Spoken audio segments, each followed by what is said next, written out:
Hello students, how are you? I hope you are doing well. I am Satish, chemistry teacher, and previous class we discussed about hydrogen bonding and coordinate covalent bond. So these two concepts were ending part of the chemical bond, and based on that new chapter we will start. So that new chapter is coordination chemistry. So what is coordination chemistry? What are the applications of coordination chemistry that we will discuss now? Application part makes us more fascinating in the chapter. So let us discuss what are the applications and uses of coordination chemistry in daily life. We will discuss now. The first applications of the coordination compound is hemoglobin. Hemoglobin is one kind of coordination compounds. It is present in blood, and iron is the transition metal which is present in hemoglobin, and the oxidation state of the iron in hemoglobin is +2. And next application is vitamin B12. Vitamin B12 is also considered as one of the coordination compounds.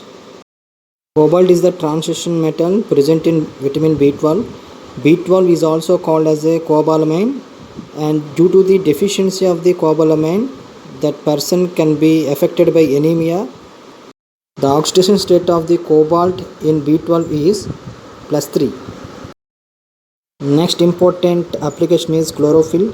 This chlorophyll is present in green leaves, and this chlorophyll is one of the part in the photosynthesis. So the photosynthesis reaction gives the glucose and energy to the plants. The photosynthesis is happen in the presence of light. And next application is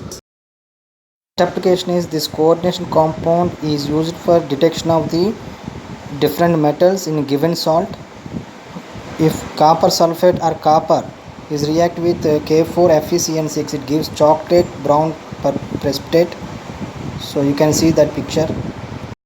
Coordination chemistry is also utilized in a developing of films, making of photos, and when AgBr react with sodium thiosulfate and it gives complex compound.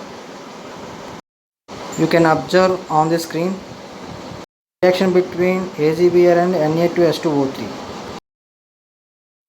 Ethylene diamine tetraestate, it is called EDTA, and this chemical is used for determination of the hardness of water, and it is called hexadentate ligand. These are all some important applications of coordination chemistry, and next class we will discuss some terms regarding that coordination compounds, what is coordination sphere and ligand and types of ligand. These are all terms included in the coordination chemistry. We will discuss it next class. Okay, bye.